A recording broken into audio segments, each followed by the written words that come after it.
Bien, y vamos a una información del momento y a conversar acerca de estas dos personas que fueron encontradas muertas en la comuna de Carahue, en la región de la Araucanía. Según la información preliminar, se trataría de trabajadores de seguridad que prestaban servicio a la empresa forestal Mininco. Y a propósito de esto es lo que vamos a conversar con Pablo Urquizar, que es el coordinador de la Macro Zona Sur. ¿Cómo está, Pablo? Buenos días. Grecia, muy buenos días. Precisamente me encuentro muy ocupado a propósito del grave asesinato ocurrido ayer en la comuna de Carahue, en la región de la Araucanía. ¿Qué antecedentes hay respecto a esta situación que, por las características que tiene, es más preocupante aún? Son todos los hechos o delictuales preocupantes, pero cuando son con estas características, Pablo, surge también la preocupación cuando hay un estado de excepción rigiendo ahí en la zona.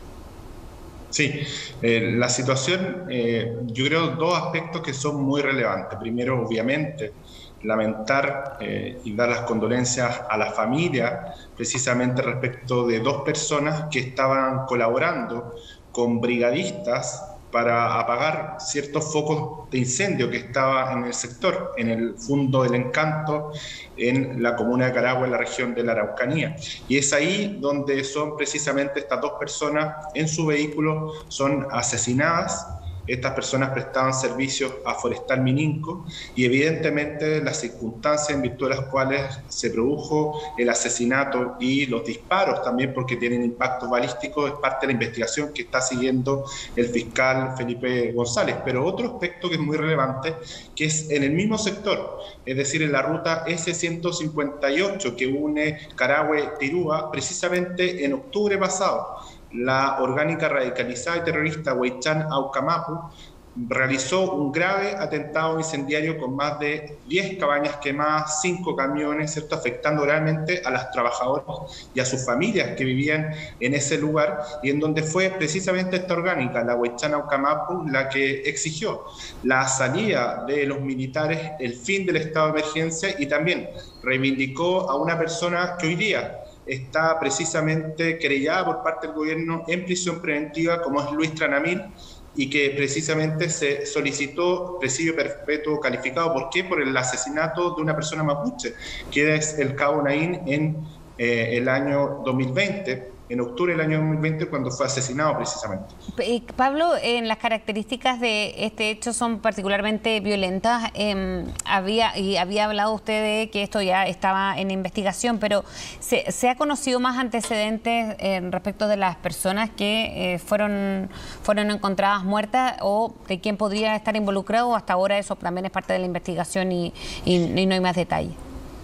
Son personas, evidentemente, que fueron asesinadas, estaban trabajando en el contexto de un apoyo a una brigada forestal para efectos de apagar los focos incendiarios que estaban en el lugar. Y es en ese contexto que las personas son graves y brutalmente asesinadas con impactos balísticos cercanos dentro de su vehículo.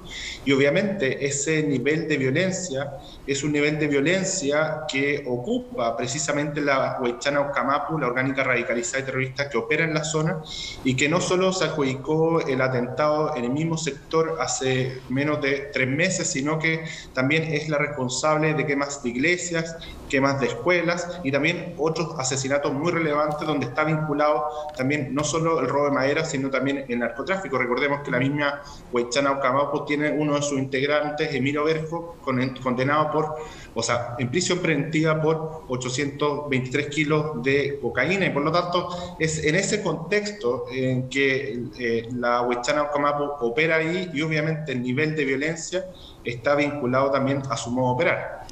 En ese sentido, Pablo, es un tema recurrente con este estado de excepción, porque más allá de que las autoridades digan y argumentan de alguna manera también que las cifras de hechos violentos han disminuido, pero con estas características, por eso yo acentuaba en ese punto, ¿cómo no se puede evitar un hecho así o adelantarse con un estado de excepción que implica no solamente más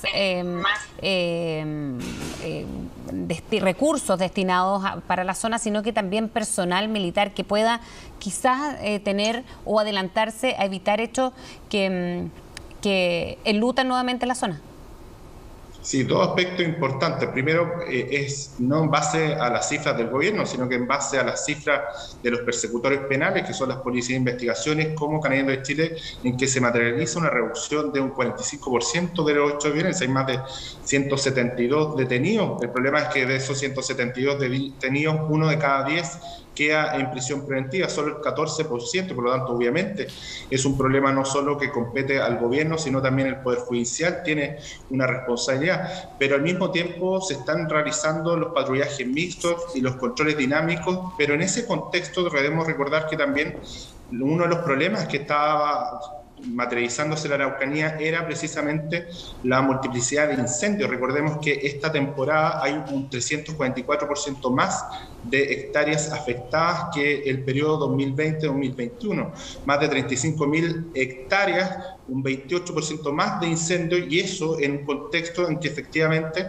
lo que está ocurriendo es que, dado la mayor cantidad de patrullajes, la mayor presencia del Estado, con el objeto de poder dispersar la fuerza para que puedan cometer sus delitos puros y duros vinculados a narcotráfico, robo de madera, robo de vehículos, es que precisamente están ejerciendo y cometiendo más incendios, y es en ese contexto en que se produce precisamente este grave asesinato. ¿Por qué? Porque eran brigadistas que estaban precisamente vinculados para efectos de poder apagar los focos de incendio que estaban en el lugar.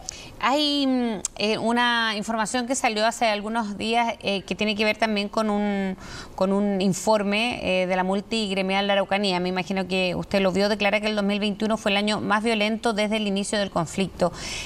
Acá, si bien no se considera, dice que no realiza un análisis sobre el estado de excepción, es una interpretación también a partir de los datos disponibles, porque es un año en que se vio recrudecer, no solamente aumentar, sino recrudecer con hechos también con características bien violentas. ¿Qué le parece es los resultados de este informe, Pablo?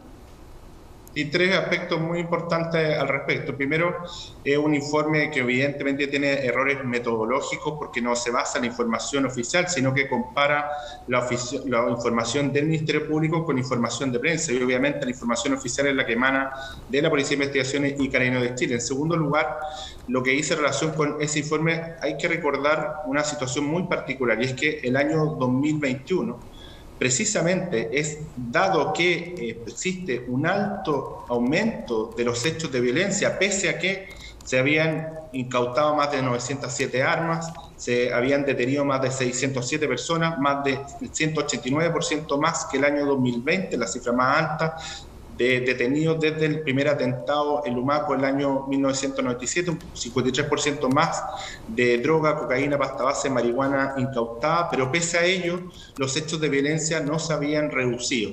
Y es por eso que el presidente que determina precisamente el estado de emergencia. Si es en ese contexto que el estado de emergencia produce un cambio en los hechos de violencia y empiezan efectivamente a reducir, y por lo tanto llegamos hasta hoy día. Bien, Pablo Urquizar, seguimos atentos de la zona y también de este hecho en particular ocurrido anoche. Que esté muy bien. Gracias, Fresia, que esté muy bien.